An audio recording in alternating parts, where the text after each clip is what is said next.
Hello, my name is Emmeline Goddard, and I'm going to be presenting today on memory and history. I'm going to be giving you a little bit of a recap today on the reading that we did between memory and history, Les Lunars des Mémoires by Nora Pierre. I'm going to be giving a little bit of definitions out of the way as well. So first she talks about memory, which is a screenshot in time bound to the present, bound to space, images, and objects. And this is vulnerable to manipulation. She talks about history and how it is a reconstruction of the past and it is intellectually based. And she also talks about true memory, which memories are based through cultural traditions, unspoken rituals, and human habits. She also talks about collective memory, which is based on experiences, cultural customs, and social memories of a group.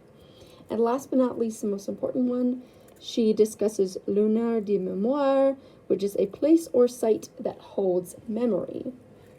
When I was first reading this, it made me think of a 60-minute special that I watched, and this special talked about holograms that this woman was creating through AI, and these holograms were particularly interesting is because that they were interviews of Holocaust survivors, and these interviews consist of the Holocaust survivors' memories of the Holocaust. And this example is particularly interesting because it is also the memories of the survivors, but it also is the memories in regards to a historical event. And then people are actually watching these interviews and interacting with these holograms as well. And so it's this very much different dynamic of memory and history. And so that helped me understand it a little bit more. And so the author also talks about the relationship between memory and history. And she also talks about the perception and the experiences of history. And history is only a reconstruction of what might have been. And so it's really important to note that you have to consider the perspective of the history that you're looking through. So a good example of this is a movie called Vantage Point. And this movie is particularly interesting because it films a bombing in Spain from multiple perspectives, and the bombing is totally different based on the person experiencing it. The bomber is going to experience it differently than the police officer. And so this brings up how history is it's a very like mono perspective of history, right? And so it's important to notice that history and experiences are based on perspectives. And so this also relates to the 1619 podcast that we talked about. And this podcast is very important because the objective of this podcast by Nicole Hannah Jones was to change the narrative around the United States democracy on how Americans, specifically Black Americans, have been fighting for equal rights ever since the Declaration of Independence. And so she wants to change that narrative and change that perspective. And so she starts off by talking about a slave ship called the White Lion. And this ship wanted to trade Black slaves for supplies to finish their journey. And they were stopping in the colonies. And this was believed to be the first slave ship to enter the colonies. And then she also talks about her family history and her family experiences with oppression in the United States. Both of her parents experienced segregated schools, and particularly her father's experience is rather interesting because he was an American soldier, and she also shares a story of another American soldier that was beaten very badly to the point where he couldn't even see anymore. And this is so barbaric to me, because these individuals are going out and serving their country, and they come back to the United States and they don't receive that same honor and respect and dignity. And this speaks to the racism and oppression that was still very present at the time of the civil rights movement. And she also talks about the Declaration of Independence. And ever since then, like I said, Black Americans have been fighting for the freedom of all Americans, for the freedom, the liberty, and the pursuit of happiness. And something else I found really interesting about this is that when Jefferson was writing the Declaration of Independence, that he blamed England for the slaves in the colonies.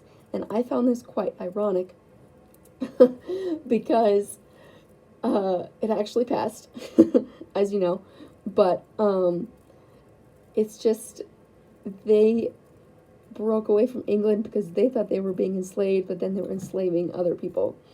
And so a lot of the founding fathers believed that freeing the slaves wasn't just for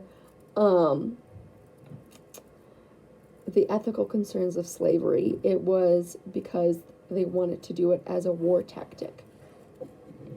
And Lincoln didn't believe in social equality for Black Americans. She talked about how they actually wanted to deport the slaves, not have them be a part of the country anymore. And so she discusses this idea that she never really felt American for a long time, but she finally came to recognize the pride that her father felt of being American, and she wants to change that narrative around our history. And so this podcast is important because it relates to our discussion on memory and history, on how the perception of history is dependent on who you're viewing that history from. And so I'm curious on what you think about the relation this has to anthropology, and if there's anything else that stuck out to you as well, and anything else that you found interesting or shocking as well. And then we also talked about the removal of Confederate statues, and there was 2 articles that we read. One of them was by Smither, and he argues the removal of the statues would be an ode for the mistreatment of slaves.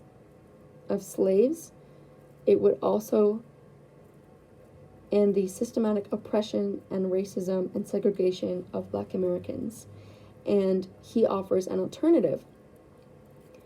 And he thinks it would be a good idea, instead of renaming them, that actually it would be a good idea to put them in museums. That way you can educate people on our nation's history, and these sites of memory of these Confederate statues aren't just going to be in the background. They're not just going to be there. And I find this rather interesting, that it brings back on our discussions of what is the purpose of sites of memory. Are they just there to be there? Are they just there to kind of blend in? Or are they there to represent the history of a country? Are they there to bring up emotion for people? What is the purpose of these statues and of these sites of memory, where people can have their own personal memories and historical memories connected to them, and also educational purposes? And so that is rather interesting. The other opposing perspective of the removal of the Confederate statues brings up is that by removing the statues, you actually are erasing a part of the nation's history.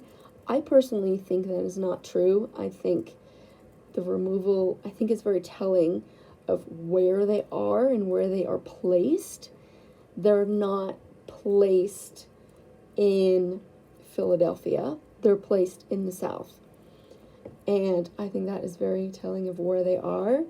And I just think when the author talked about how there are still laws in 4 states of Mississippi, Georgia, Tennessee, and South Carolina that they cannot remove or rename any of these Confederate statues, that it is just an example of the systematic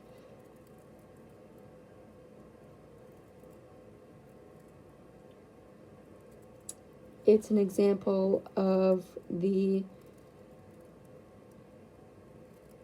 systematic social inequalities that are still in our country today. And that's what I found most interesting about these Confederate statues. So I'm generally curious on what you think. Do you think we should get rid of these statues? Do you think we should put them in museums? Do you have another alternative on what we should do about these statues? And how do you think this relates to our discussion on memory and history? I am very curious on what you guys think. All right, thank you so much. Bye.